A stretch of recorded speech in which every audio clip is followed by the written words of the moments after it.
আসসালামু আলাইকুম ওয়া রাহমাতুল্লাহি ওয়া বারাকাতুহু। আজকে আমরা এই ভিডিওতে আলোচনা করব কোন নারীর সঙ্গে সহবাস করতে দেখার অর্থ কি, স্বপ্নে এমনটা দেখার ব্যাখ্যা কি হবে। আলোচনা বুঝতে সাথেই থাকবেন।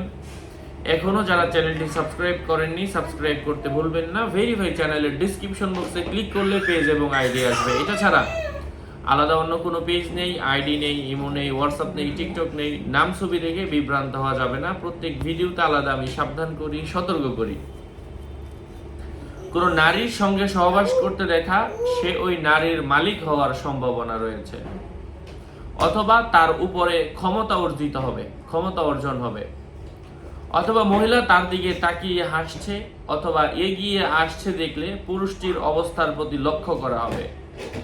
সে যদি পেটের পীড়ায় আক্রান্ত হয় অথবা স্ত্রীহীন হয় এবং তার স্ত্রী সুন্দরী হয় অথবা স্ত্রীকে হুরের মতো ধারণা করে, তাহলে তার শাহাদাতের মৃত্যু নসিব হওয়ার সম্ভাবনা রয়েছে। এ স্বপ্ন কোনো দরিদ্র ও অভাবী লোক দেখলে সে সম্পদ অর্জন করবে এমন কিছু বোঝায়। জাহাজের মালিক অথবা হারানো বাহনের মালিক এই স্বপ্ন দেখলে আনন্দ দানকারী বিষয় তার কাছে আসবে। এ স্বপ্ন কোনো কয়েদি দেখলে সে মুক্তি পাবে। বৃক্ষরোপণকারী ও চাষি এই স্বপ্ন দেখার অর্থ হচ্ছে সে যেন সর্বদা বৃক্ষরোপণ ও চাষাবাদ করতে থাকে এমন কিছু বোঝায়। কোনো নারীর মুখমণ্ডল উজ্জ্বল দেখা অথবা প্রশস্ত দেখার অর্থ হচ্ছে স্বপ্নদ্রষ্টার যে কোনো উদ্দেশ্য গোপন থাকবে এমন কিছু বুঝিয়ে থাকে।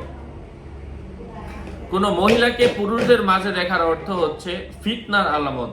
কেউ বলেন মাঝে মধ্যে মহিলা ফিতনা থেকে রক্ষাকারী বোঝায় এবং বিপর্যয়ের সময়ে গনিমতের অর্থ বহন করে থাকে। স্বপ্নে বাদী দেখা এটা কল্যাণের লক্ষণ। কেউ বলেন চলমান অবস্থা ও ফিতনা ফাসাদের ইঙ্গিত। স্বপ্নে কোনো বাদীর মালিক হতে দেখা, বাদী বিয়ে করতে দেখা অথবা তার কাছে বাদী আগমন করতে দেখলে হারিয়ে যাওয়া ব্যক্তি ফিরে আসবে অথবা তার কাছে কোনো চিঠি ফেরত আসবে এমন কিছু বোঝায়। আশা করছি উপকৃত হয়েছেন। আরো আপডেট পেতে সাথেই থাকবেন। সকলের মঙ্গল কামনা করে এখানেই শেষ করছি। দেখা হবে অন্য কোনো ভিডিওতে। আসসালামু আলাইকুম ওয়া রাহমাতুল্লাহি ওয়া বারাকাতুহু।